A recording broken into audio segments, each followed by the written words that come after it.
புதியுகம் நேயர்களுக்கு வணக்கம். இன்றைய தினம் நாம் 15வது பாசுரத்தை சேவிக்க இருக்கின்றோம். திருப்பாவை 30 பாசுரத்தில் முதல் 5 பாசுரம் மார்கசீரிஷம் என்கின்ற விரதத்தினுடைய மகிமையை பேசியிருக்கின்ற பாசுரமாக அமைத்திருந்தால் ஆண்டாள். 6 - 14 வரை கலியினுடைய மாயையிலே சிக்கி இருப்பவர்களை இறைவனுடைய நாமத்தை சொல்வதற்காக எழுப்புவதற்காக ஆயர்பாடியிலே இருக்கின்ற ஆய்ச்சிகளை எழுப்புவது போல் அமைந்த, அதாவது தூக்கத்தில் இருப்பவர்களை எழுப்புவதற்கு போல் அமைந்திருந்த பாசுரம். இன்றைய 15வது தின பாசுரம் என்ன தெரியுமா? நம்மள்கிட்ட இருக்கிற ஒரு சின்ன பழக்கம், எங்கேயாவது கிளம்பணும்னா கடன்னு ரெடி ஆகிடுவோம். ஆனால் கடைசி அந்த மேக்கப் டச்சப்லாம் முடிச்சுட்டு கிளம்புறதுக்கு நிறையா நேரம் எடுத்துப்போம். இதோ வந்துட்டேன்னு சொல்லிக்கிட்டே இருப்போம்.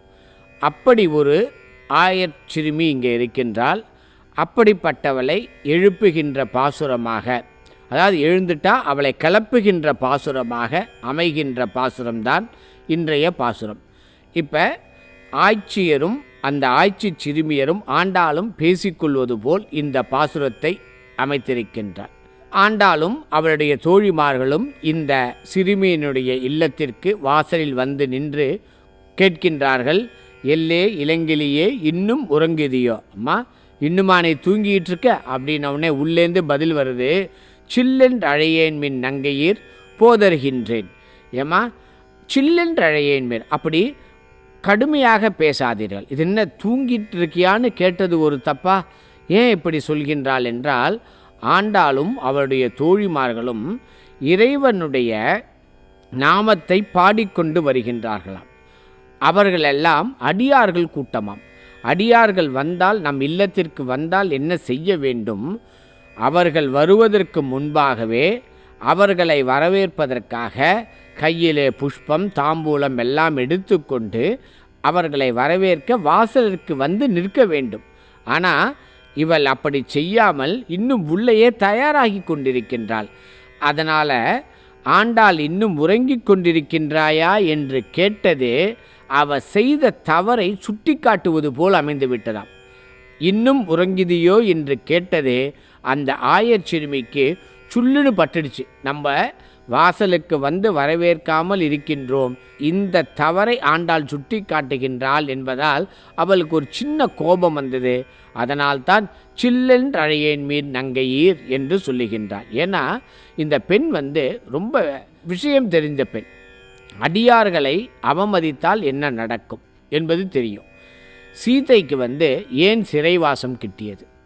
இதை சீதையே சொல்கின்றால், நான் செய்த முன்வினையோ வேற எந்த விஷயமோ இல்லை, இறைவனுடைய பக்தனாக, அதாவது ராமனுடைய கண் இமைபோல் இருந்தவன் லக்குவன், அவன்தான் அடியவன். அப்படிப்பட்டவனை தீ போன்ற வார்த்தைகளை சொல்லி திட்டியதால் அவளுக்கு இந்த சிறைவாசம் கிட்டியதாம். இந்த செய்தி தெரிந்தவள் தான் இந்த பெண். அதனால் பாகவத அபச்சாரம் கூடாது என்பதால் இப்படிப்பட்ட வார்த்தைகளை சொல்லாதீர்கள் என்பதற்காக இப்படி சொல்லுகின்றாள். வல்லையுன் கட்டுரைகள் பண்டேயுன் வாயறியும். அம்மா, நீ எப்படி பேசுவேன்னு எங்களுக்கெல்லாம் தெரியும். வா, இறைவனுடைய நாமத்தை பேசுவதற்காக எழுந்து வா என்றால் அந்த பெண் சொல்கின்றாள், நான் பேசுவதிலே வல்லவள் அல்ல, நீங்கள்தான் வல்லவர்கள். வல்லீர்கள் நீங்களே, நானே தான் ஆயிடுக. அந்த நாமத்தை பேசுவதற்கு நீங்களே வல்லவர்கள்தான் என்று சொல்லும் பொழுது ஆண்டாள் நாச்சியார் அடுத்து சொல்கின்றார், ஒல்லை நீ போதாய் உனக்கென்ன வேறுடையை, விரைவாக நீ தயாராகி வா. நான் சொன்னேன் இல்லையா, முதல்ல எழுந்துருவோம், ஆனால் கிளம்புறதுக்கு நேரம் ஆகிடும். அப்படி இல்லாமல் நீ எழுந்துட்ட, ரொம்ப விரைவாக கிளம்பி வா என்று சொல்லுகின்றாள். சரி, உனக்கென்ன வேறுடையை, இல்லை இந்த நேரத்தில் இறைவன் சிந்தனையை தவிர உனக்கு வேறேதேனும் சிந்தனை வந்துவிட்டதா? நம் பெரியவர்கள் காட்டிய வழியை தவிர வேறேதாவது வழியை நீ சிந்திக்கின்றாயா? அப்படியெல்லாம் சிந்திக்காதே, எல்லோரும் வந்திருக்கின்றோம், எண்ணி பார்த்துக்க. இந்த கோகுலத்தில் இருக்கின்ற ஆயர்பாடியில் இருக்கின்ற அத்துணை சிறுமியர்களும் வந்திருக்கின்றோம், எல்லோரும் போந்தோரோன்னு அவள் கேட்குறான். எல்லாரும் வந்துட்டாங்களா, நான் மட்டுமா கிளம்பல? கேட்கும் பொழுது போந்தார் போந்தெண்ணிக்கொள். வந்து நீ பார்த்து எண்ணி பார்த்துக்கொள். எதற்கு வந்திருக்கின்றார்? வல்லானை கொன்றானை மாற்றானை மாற்றழிக்க வல்லானை மாயனை பாடேலோர் எம்பாவாய்.